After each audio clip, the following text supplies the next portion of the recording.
சங்கீதங்களின் புத்தகம் 119வது அதிகாரம் 73லிருந்து 80 வரைக்கும் பார்க்கலாம். உம்முடைய கரங்கள் என்னை உண்டாக்கி என்னை உருவாக்கிற்று. உம்முடைய கற்பனைகளை கற்றுக்கொள்ள என்னை உணர்வுள்ளவளாக்கும். நான் உம்முடைய வசனத்திற்கு காத்திருக்கிறபடியால் உமக்கு பயந்தவர்கள் என்னை கண்டு சந்தோஷப்படுவார்களாக. கர்த்தாவே, உமது நியாய தீர்ப்புக்கள் நீதி உள்ளதென்றும் உண்மையின்படி என்னை உபத்திரவப்படுத்தினீர் என்றும் அறிவேன். நீர் உமது அடியனுக்கு கொடுத்த உமது வாக்கின்படி உமது கிருபை என்னை தேற்றுவதாக. நான் பிழைத்திருக்கும்படிக்கு உமது இரக்கங்கள் எனக்கு கிடைப்பதாக. உம்முடைய வேதம் எனது மனமகிழ்ச்சி. அகங்காரிகள் என்னை பொய்களினால் கெடுக்க பார்த்தபடியால் வெட்கப்பட்டு போவார்களாக. நானோ உமது கட்டளைகளை தியானிப்பேன். உமக்கு பயந்து உமது சாட்சிகளை அறிந்திருக்கிறவர்கள் என்னண்டைக்கு திரும்புவார்களாக. நான் வெட்கப்பட்டு போகாதபடிக்கு என் இருதயம் உமது பிரமாணங்களில் உத்தமமாய் இருக்க கடவது. இந்த பகுதியில் என்ன போடப்பட்டிருக்கு? தேவனுடைய வார்த்தையை பற்றி தான் என்ன பண்ணியிருக்கு, மிகைப்படுத்தி சொல்லப்பட்டிருக்கு. முதலாவது என்னது? கற்பனைகளை கற்றுக்கொள்ள என்ன பண்ணுங்க, உணர்வுள்ள வாக்குங்க அப்படின்னு சொல்லப்பட்டிருக்கு. ரெண்டாவது, உம்முடைய வசனத்துக்கு காத்திருக்கிறவர்கள் யார்? ஃபஸ்ட்டு கற்பனைகளுக்கு என்ன கற்பனைகளை எனக்கு கற்றுக் கொடுங்க. ரெண்டாவது, உம்முடைய வசனத்துக்கு காத்திருக்கிறேன். மூணாவது என்னது? உமது நியாய தீர்ப்பு நீதி உள்ளதென்று உண்மையின்படி என்னை உபத்திரவப்படுத்தினீர் என்று அறிவேன். நியாய தீர்ப்பு எதில் இருக்குது? வேத வசனத்தில் தான் என்ன இருக்குது? நியாய தீர்ப்பை பற்றி என்ன பண்ணப்பட்டிருக்கு, போடப்பட்டிருக்கு. அடுத்தது, உமது வாக்கின்படி உமது கிருபை என்னை தேற்றுவதாக. வாக்கு தேவன் எப்படி கொடுக்குறார்? தேவனுடைய வார்த்தையின் மூலமாக, வசனத்தின் மூலமாக தான் நமக்கு என்ன கொடுக்குறாரு? வாக்கு கொடுக்குறார். அடுத்தது, உமது இணக்கங்கள் எனக்கு கிடைப்பதாக. உம்முடைய வேதம் எனக்கு மனமகிழ்ச்சி. வேதம் எதுவாக இருக்கா? மனமகிழ்ச்சியாக இருக்குது. அடுத்தது, நானோ உமது கட்டளைகளை தியானிப்பேன். என்னது? கட்டளைகளை தியானிப்பேன்.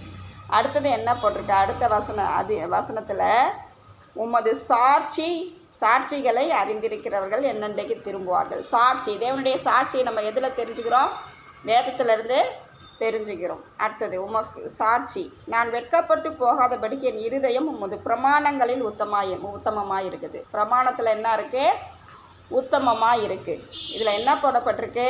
கற்பனை எனக்கு கற்றுக் கொடுங்கன்னு சொல்லியிருக்கு. உமது வசனத்துக்கு காத்திருக்கிறேன்னு சொல்லியிருக்கு. என்னை உபத்திரவப்படுத்தினீர் எதுக்காக? உம்முடைய நியாய தீர்ப்புகள் இருக்குது, அதனால தான் என்ன பண்ணீங்க, உபத்திரவப்படுத்தினீங்கன்னு சொல்லியிருக்கு. அடுத்தது, உமது வாக்கின்படி உமது கிருபை என்னை தேற்றுது சொல்லப்பட்டிருக்கு. அடுத்தது என்ன சொல்லப்பட்டிருக்கு? நான் பிழைத்திருக்கும்படி இரக்கங்கள் எனக்கு தேவன் என்ன பண்ணியிருக்காரு? வேதம் எனக்கு மனமகிழ்ச்சியாக இருக்குது. அடுத்தது என்ன இருக்குது? உமது கட்டளைகளை தியானிப்பேன்னு இருக்குது. அடுத்தது என்னது? உமது சாட்சிகளை அறிந்தவர்கள். அப்போ வேதத்தில் இருந்தால் சாட்சிகளை நம்ம என்ன பண்ண முடியும்? அறிந்து கொள்ள முடியும். அடுத்தது, நான் வெட்கப்பட்டு போகாதபடி என் இருதயம் உமது பிரமாணங்களில் உத்தமமாக இருக்குது. ஆக மொத்தம் இந்த பகுதியில் தேவனுடைய வார்த்தைகளை, கட்டளைகளை, கற்பனைகளை நமக்கு என்ன பண்ணுது? சொல்லுது. கற்பனைகளை நம்ம என்ன பண்ணோம்? கற்றுக்கொள்ளணும். முதல்ல வசனம் என்ன சொல்லப்பட்டிருக்கு? உம்முடைய கரங்கள் என்னை உண்டாக்கி என்னை உருவாக்கிற்று. உம்முடைய கற்பனைகளை கற்றுக்கொள்ள என்னை உணர்வுள்ளவளாக்கும். உம்முடைய கரங்கள் என்னை உண்டாக்குது. அவருடைய கரம் நம்மளை என்ன பண்ணுதா? உண்டாக்கி என்னை உருவாக்கிற்று. உண்டாக்குறதுக்கும் உருவாக்குறதுக்கும் என்னங்க வித்தியாசம்? உண்டாக்குறதுக்கும் உருவாக்குறதுக்கும் என்ன வித்தியாசம் இருக்குது? உண்டாக்குறது, உருவாக்குறது. உண்டாக்குதல்னா இந்த மலை உண்டாக கடவுது, பூமி உண்டாக கடவுது, வானம் உண்டாக கடவுதுன்னு ஆண்டவர் வார்த்தையால் என்ன பண்ணுறாரு? சொல்லி உண்டாக்குறார். மண்ணை என்ன பண்ணார்? உண்டாக்கியிருக்கார். உருவாக்குறது, இதில் என்ன சொல்லப்பட்டிருக்கு? உம்முடைய கரங்கள் என்னை உண்டாக்கி என்னை உருவாக்கிற்று. ஆதாம் என்ன பண்ணார்? ஆண்டவர் அவருடைய கையினால் மண்ணை பிசைஞ்சு பொம்மை செஞ்சு சுவாசத்தை ஊதுறார். ஊதி அப்படியே விட்டுறாரா? அவனை உருவாக்குறார். எங்கே கொண்டாந்து உருவாக்குறாரு? ஏதோன் தட்டத்தில் கொண்டு வந்து என்ன பண்ணுறார்? ஆண்டவரை உருவாக்குறார். சில காரியங்களை கற்றுக் கொடுக்குறார். உலக காரியங்களை கற்றுக் கொடுக்குறார். உலகத்தில் வாழ்ந்தால் என்ன பலன், உலகத்தில் வாழ்ந்தால் என்ன கஷ்டம் நஷ்டன்றதெல்லாம் ஆண்டவர் என்ன பண்ணுறார்? அவனுக்கு கற்றுக் கொடுத்து உருவாக்குறார். அப்போ உண்டாக்குறது வேற, உருவாக்குறது வேற. உண்டாக்குறதுனா மனுஷனை படைக்கிறது, உருவாக்குறதுனா அந்த மனுஷனை அவருடைய சித்தத்துக்கு ஒவ்வொரு நாளும் உருவாக்கி வர்றது. இப்போ நம்மளை தேவன் உண்டாக்கிட்டாரா, உருவாக்குறாரா? உண்டாக்கிட்டார். ஆனால் இப்போ உருவாக்கி கொண்டு இருக்கிறார். நம்ம வாழ்க்கையில் பிரச்சனை நடக்குது, போராட்டம் நடக்குது, வேதனை நடக்குது, துன்பம் நடக்குது, கலக்கம் நடக்குது, சந்தோஷம் நடக்குது. எது நடந்தாலும் என்னது? அது தேவன் நம்மளை உருவாக்குறாருன்னு அர்த்தம். தேவன் நம்மளை ஒவ்வொரு நாளும் நம்மளை என்ன பண்ணுறாரு? ஆண்டவர் உருவாக்குறாரு. எதுக்கு உருவாக்குறாரு? அவர் தேவன் எதுக்காக நம்மளை உருவாக்குறாரு? அவருடைய சித்தம் இந்த பூமியில் நம்ம மூலமாக நடக்கணும்னு சொல்லி நம்மளை என்ன பண்ணுறாரு? உருவாக்குறாரு. நம்மளை உருவாக்கலைன்னா நம்ம என்ன பண்ணுவோம்? இப்போ ஒரு குயவன் களிமண்ணை எடுத்து பிசைஞ்சு பானை செய்யணும்னு முடிவு பண்ணிட்டான். அந்த களிமண்ணை எடுத்து பிசைஞ்சு அந்த பானையை வணையிறான், உருவாக்குறான். உருவாக்குனா தான் அது எதுவாக மாறும்? பானையாக மாறும். களிமண் மாட்டுன்னு கிடக்குது, பானையாக மாறுனா தானே மாறுமா? பானை மாறாது. அதுபோல் தான் தேவன் நம்மளை களிமண்ணாகி நம்மளை தெரிந்து கொண்டு இருக்கிறார். நம்மளை என்ன பண்ணியிருக்கிறாரு? உருவாக்குறார். நம்மளை என்ன பண்ணுற? உண்டாக்கி உருவாக்குறோம். அவருடைய பாத்திரமாக நம்ம வணையப்படணும்னு சொல்லி தான் தேவன் நம்மளை என்ன பண்ணுறாரு?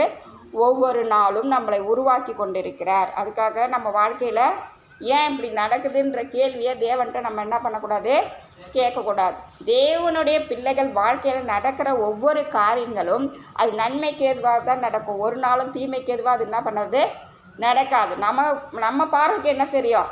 தீமையாக தெரியும், கஷ்டமாக தெரியும், வேதனையாக தெரியும், துன்பமாக தெரியும். ஆனால் தேவனுடைய பார்வைக்கு என்ன பண்ணும்? அது நன்மையாக தெரியும். ஏன்னா அப்போ தான் சரியான பாத்திரமாய் நம்மளை தேவன் என்ன பண்ண முடியும்? உருவாக்க முடியும். அப்போ அந்த குயவன் மனதில் மைண்டில் பானைன்றதை ஞாபகம் வச்சு இதை பானையாக வணையணும். அப்போ அந்த களிமண் என்ன பண்ணுவான்? களிமண் எடுத்தோடனே பானை டக்குன்னு மாட்டுமா? அதை சேத்துல தண்ணியை ஊற்றி அதை பிசைஞ்சு அதை நசுக்கி அதை இது பண்ணி அதை ஒரு லெவலுக்கு கொண்டு வரத்துக்குள்ளே மண் என்ன பண்ணுவோம்? உயிர் இருந்தால் அழுவாதா? அதே தான் நம்ம நம்ம மண்பாண்டங்கள் நம்மளை மண்பாண்டங்களாக செய்யறதுக்கு தேவன் நம்மளை என்ன பண்ணுறாரு? அதை உருவாக்குறதுக்கு அநேக பிரச்சனைகள், பாடுகள், போராட்டங்கள் எல்லாவற்றையும் தேவன் நமக்கு என்ன பண்ணுறாரு? ஆண்டவர் கொடுக்குறாரு. அப்போ அதுக்காக நம்ம என்ன பண்ண தேவையில்ல? கலங்க தேவையில்ல. நம்மளை உருவாக்கணுன்னா எப்படி தான்? உடைத்து தான் நம்மளை என்ன பண்ண முடியும்? தேவன் உருவாக்க முடியும்.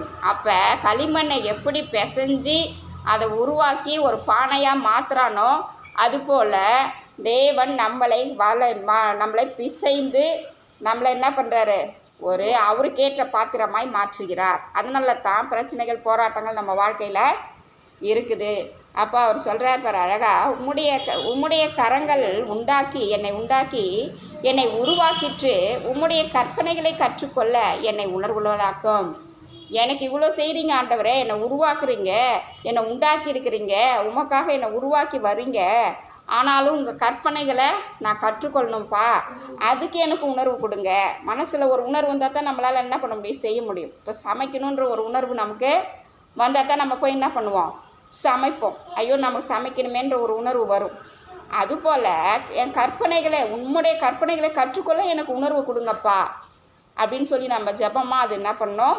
மாறணும். அப்போ வேதத்தில் நீங்கள் என்னதான்ப்பா சொல்லியிருக்கீங்க, எங்களுக்கு என்ன கற்பனை கொடுத்துருக்குறீங்க, என்ன கட்டளை கொடுத்துருக்குறீங்க, அதை எனக்கு கற்றுக் கொடுங்கப்பான்னு சொல்லி நம்ம ஒரு சிறு பிள்ளையை போல், இப்போ ஏபிசிடி தெரியாத பிள்ளை, ஆனால் அவனை தெரியாத பிள்ளை நம்மக்கிட்ட கேட்குதில்ல, எனக்கு ஆனா சொல்லி கொடுங்கம்மா, சொல்லி கொடுங்க, சொல்லி கொடுங்கன்னு. அதுபோல் கற்பனைகளை கற்றுக்கொள்றதுக்கு ஒரு உணர்வு நமக்கு தேவை. அந்த உணர்வை யாரிடத்துலேருந்து நம்ம கேட்கணும்? தேவனிடத்தில் கேட்கும்போது நம்ம என்ன பண்ணுவார்? ஆண்டவரை அழகாக கற்றுக் கொடுப்பார். நான் உம்முடைய வசனத்துக்கு காத்திருக்கிறபடியால் உமக்கு பயந்தவர்கள் என்னை கண்டு சந்தோஷப்படுவார்கள். உம்முடைய வசனத்துக்கு நான் பயந்துருக்கிறேன். நீங்கள் பயந்துருக்கிறீங்களா? நான் தேவனுடைய வார்த்தைக்கு பயந்துருக்கிறேன், வசனத்துக்கு. அப்போ அந்த வசனத்தை படிக்கும்போது நம்ம வாழ்க்கையில் ஐயோ இப்படி நடக்கக்கூடாது, இப்படி இருக்கக்கூடாது ஆண்டவரே, நான் சரியாயிடணும், எனக்கு சரி பண்ணுங்க, எனக்கு கற்றுக் கொடுங்க, என்னை மாற்றுங்க அப்படின்னு சொல்லி ஒரு வசனம் நமக்கு நேராக வரும்பொழுது நம்ம என்ன பண்ணுவோம்? பயப்படுவோமா, பயப்பட மாட்டோமா? அப்படிப்பட்ட பயமுள்ளவர்கள் எப்படி என்ன பண்ணுவாங்க? என்னை கண்டு சந்தோஷப்படும். யாரெல்லாம் அவருடைய வசனத்துக்கு காத்திருக்கிறாங்களோ அவங்க தேவனுடைய பிள்ளைகள் என்ன பண்ணுவாங்க, தேவனுக்கு பயந்தவங்க அவங்கள பார்த்து சந்தோஷப்படுவாங்க. ஏன் சந்தோஷப்படுவாங்க? இப்போ அப்போ மகேஷ் அண்ணன் என்ன பண்ணுவார், மகேஷ் அண்ணனை பார்த்து சந்தோஷப்படணும். மற்றவங்க ஒரு வாலிப பிள்ளைங்க வந்து என்ன பண்ணணும், சந்தோஷப்படணும். ஏன்னா அவர் கர்த்தருக்கு வசனத்துக்கு என்ன பண்ணணும், காத்திருக்கிறார். அதனால காத்திருந்தால் என்ன பண்ண முடியும், தேவனுடைய வார்த்தைகளை கற்றுக்கொள்ள முடியும். அப்போ ஏதாவது நல்ல ஒரு வார்த்தை அண்ணன் நமக்கு சொல்ல மாட்டாரா அப்படின்னு சொல்லி என்ன பண்ணுவாங்க, சந்தோஷப்படுவாங்க. ஐயோ நம்ம வாழ்க்கையில் பிரச்சனை போராட்டம், நம்ம போய் அந்த அண்ணன்கிட்ட போய் பேசினா நல்ல வார்த்தைகளை தேவனுடைய வார்த்தைகளை கொடுப்பாரு, அப்போ நம்ம சந்தோஷப்படலான்னு சொல்லி என்ன பண்ணுவாங்க, வருவாங்க. அப்போ தேவனுக்கு அவருடைய வார்த்தைக்கு காத்திருந்து நம்ம ஜெபிக்கும்போது வார்த்தைகளை கேட்டு பெற்றுக்கொள்ளும்போது அது மற்றவங்களுக்கு அது எப்படி இருக்குது, ஒரு ஆறுதலாக ஒரு மன மகிழ்ச்சியாக இருக்குது நம்ம வார்த்தைகளை கொடுக்கும்போது. அப்போ அந்த வார்த்தைகளுக்கு வசனத்துக்கு காத்திருக்கிறபடினால உமக்கு பயந்தவர்கள் என்னை கண்டு சந்தோஷப்படுவார்கள். எதுக்காக நம்மளை பார்த்து சந்தோஷப்படுவாங்க, அவருடைய வசனத்துக்கு காத்திருக்கிறபடினாலே நம்மளை பார்த்து